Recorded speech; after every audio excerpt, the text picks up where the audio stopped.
Hi there Pokefans, I am your humble host Fan and you're watching Pokemon Gym Challenges. And as you see, we immediately get stopped by the admin in the front of the gym, and then Iris immediately comes and talks to us because Berg is missing. He has gone after Team Galactic. I think their name is Team Galactic. So now we are going to go into the sewers and complete that little area and that little mission over there.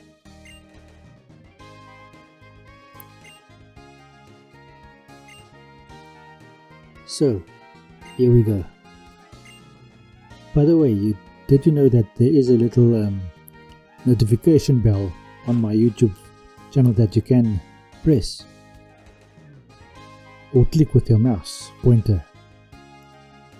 That'll give you notifications whenever I load up new content or whenever new content becomes available. I'd feel very happy if you'd indulge me in pressing that button, maybe clicking the subscribe button as well, and then leaving a like or a comment, or both would be very nice. Anyway, let's go on to this little side mission over here, in which we go into the sewer system to find Berg primarily, and then finding Team Galactic around there as well, or Team Plasma. Why am I saying Team Galactic? It's Team Plasma. I'm still stuck in platinum version of the game in my mind.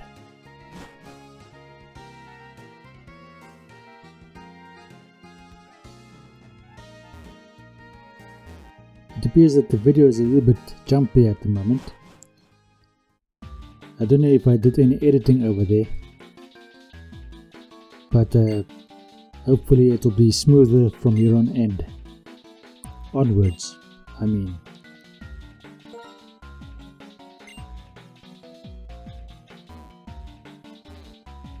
So over there's nothing.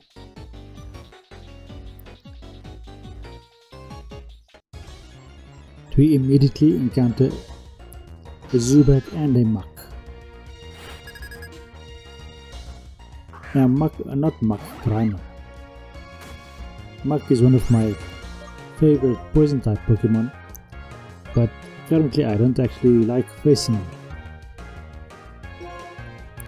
I thought from the beginning that the Muk should have actually been a poison ground type, but that would have given us too many poison ground types because the Nidoran line is poison ground. Well, it starts off plain poison and it evolves into a poison ground type.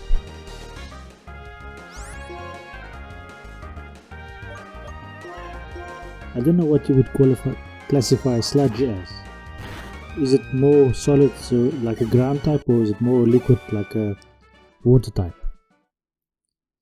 I know in the first games you find Muk in water, but making it a water type does not make sense to me.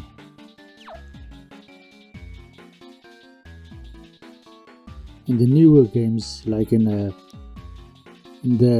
Alola region, Muk is a dark type as well. It does strengthen Muk a whole lot, but I don't think making it a ground type, I mean a dark type, makes a lot of sense. Although in that game it probably makes sense, the story probably helps it out quite a bit. So soon I'm going to start, if I remember, I'll start cutting out some of these encounters because they just slow us down. And seeing as I have such a long intro into this game, that having all of these encounters that slow us down even more is not very nice, because it keeps us away from the main objective of the game.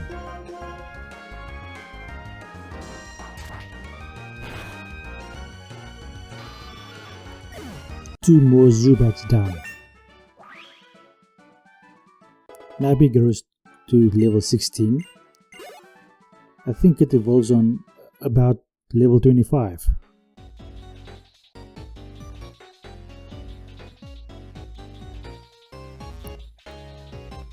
Let's see what is down this little passage over here. Look at this janitor. Come here. I wonder what the janitor is doing in a sewer.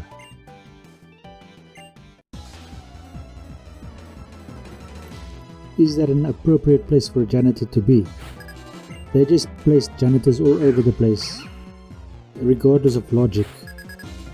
I mean, the previous janitor that we encountered out in the fields, it would have been better if he was a gardener.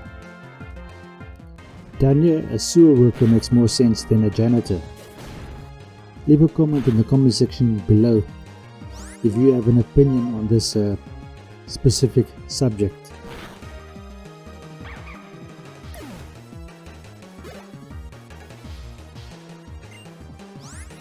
Of course, if it's a janitor, then the obvious question becomes, what kind of Pokemon would the janitor use?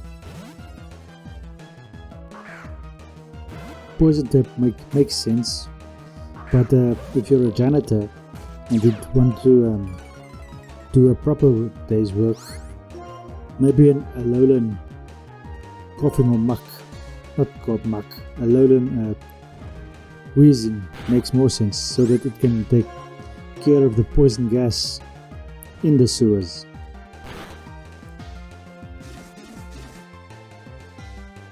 I don't know if a poison type Pokemon has any environmental value. What do you think?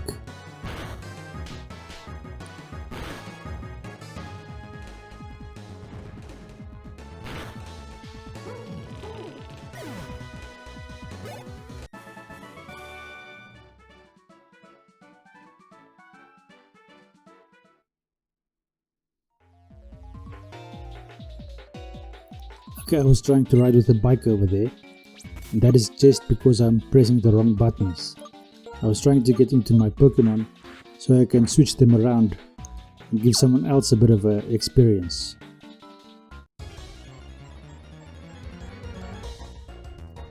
And another pair of Zubat.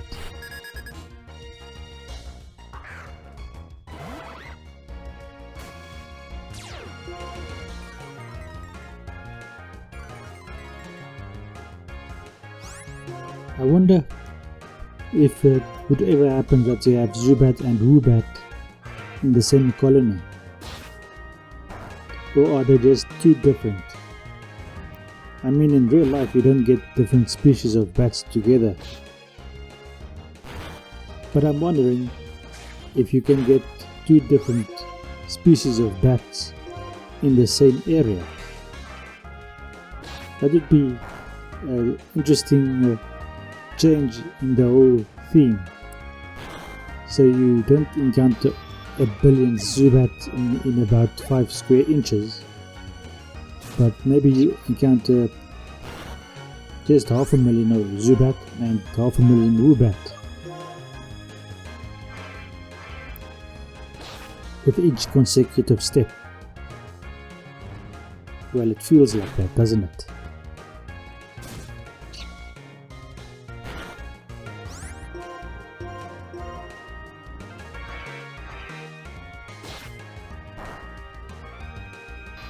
I like that they have made Fury Cutter a lot stronger in the newer generations.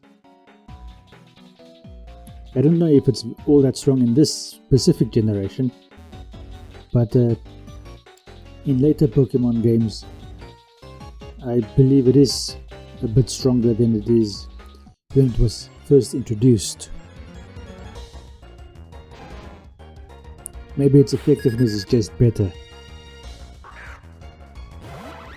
See, over here we have a Rattata and a Grimer together. Why can't we have a Zubat and a Woobat together? In all reality, I think this Grimer would eat that Rattata. It's the nature of the sludge, I think. And because it's sludge, I think it might attract Rattata, maybe Raticate as well. And that'll give the Grimer the opportunity to eat the Rattata or the Raticate.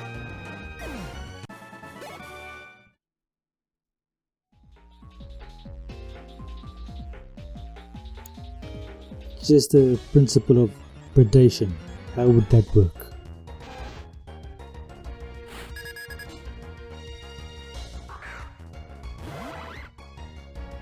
I wonder what is worse, having an infestation of Rattata or having an infestation of Zubat.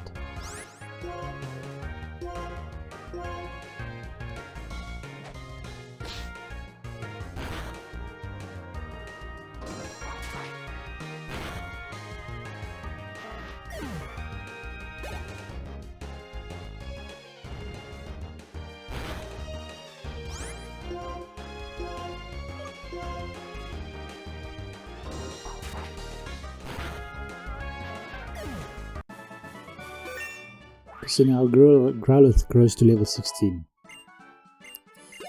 Now Growlithe is a difficult one because he doesn't evolve at any level, he only evolves exclusively with a Firestone. And as of yet, I do not have a Firestone. And even if I do get a Firestone, how high do I want Growlithe to get before I evolve it into Arcanine?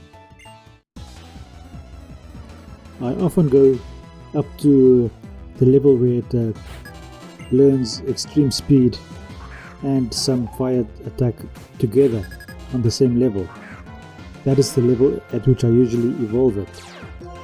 As the Growlithe, it learns one of those two, and on the Arcanine, on the same level, it learns the other move upon evolution. That's usually what I go for, but in this specific game, I don't think extreme speed will be all that useful to me.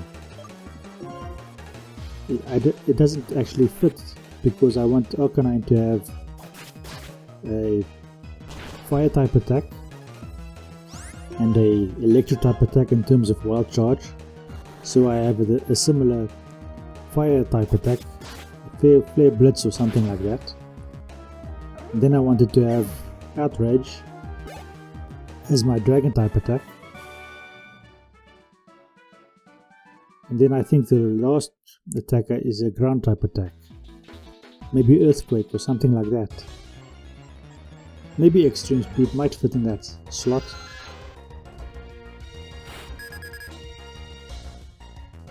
But we'll see. Maybe I can fit extreme speed onto Arcanine.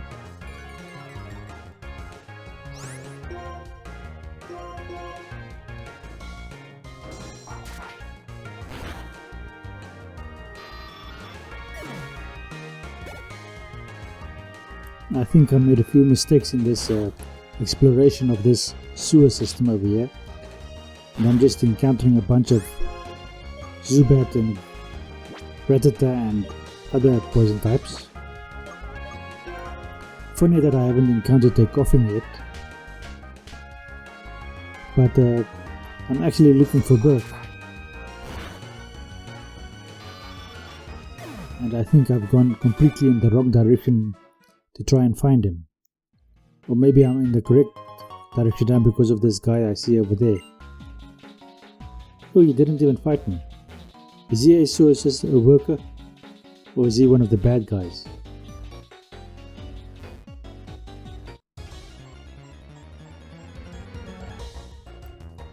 Some more Zubat.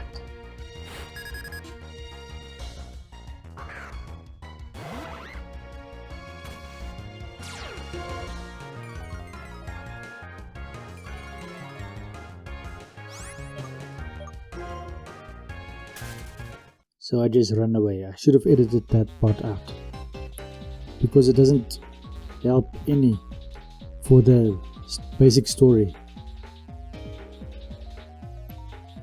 It's boring to just see me run away. So let's try and find some sort of repel. I wonder if I do have any repels. Oh, there's a repel. I have 10 of them. Granted, it's only 100 steps, but 100 steps is more than 3 steps of encountering nothing.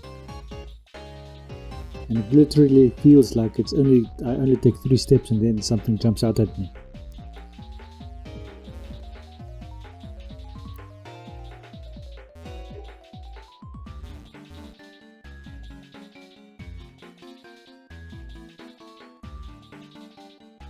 Oh, I love this, that the repel refreshes itself as long as you have more repels in your bag. You don't need to go back into the bag and try and activate a new repel. First you have to find the new repel, and often you've gotten something else out of your bag, so you're not on the repel at that moment. You have experienced this if you have watched my grass type playthrough in Platinum. Oh, but we're burning through these repels.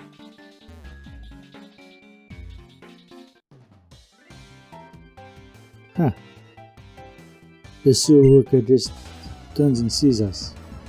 And up to that point he was just looking up ahead of himself.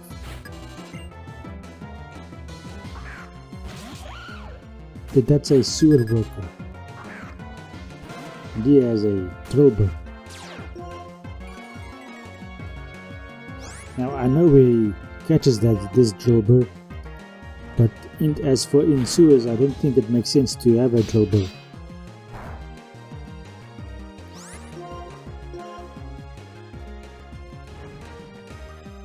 I don't know, do moles in real life go into sewers? Anyway, let's see if we can find our way. Okay, over here is nothing, so we literally have to go up there. If my remote cooperates. At least here we have a doctor. I don't know what the purpose is of a doctor being down here. It helps for us in the gameplay, but I don't see any logical reason for a Pokemon doctor to be down here, unless he's a Pokemon scientist that is doing research on the Pokemon down here, and he just has the ability to heal Pokemon. That kind of doctor actually does make sense now that I think about it.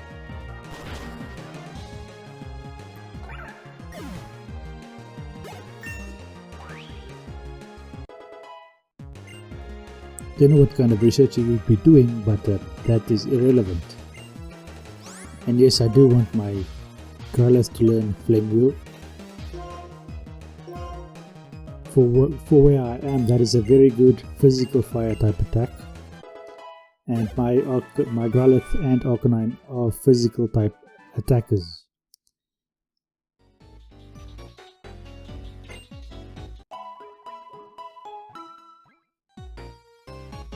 So we healed up a bit. Time to switch up the Pokemon again, because now I want... Yep. Now I want my Magby to be up front as well. Okay, I didn't do the change. I had forgotten, so let's do that quickly. Yep. Now that Magby is up in front again. Maybe get one extra level.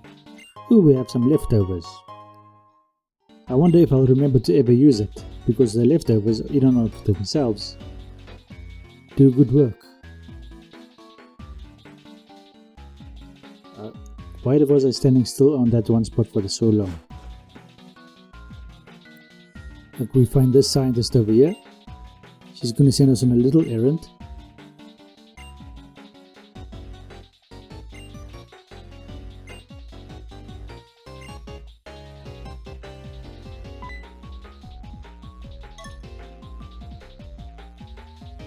So she's experimenting in here. Okay, while this is all going on, I would this is going to be where the episode ends. Thank you for watching.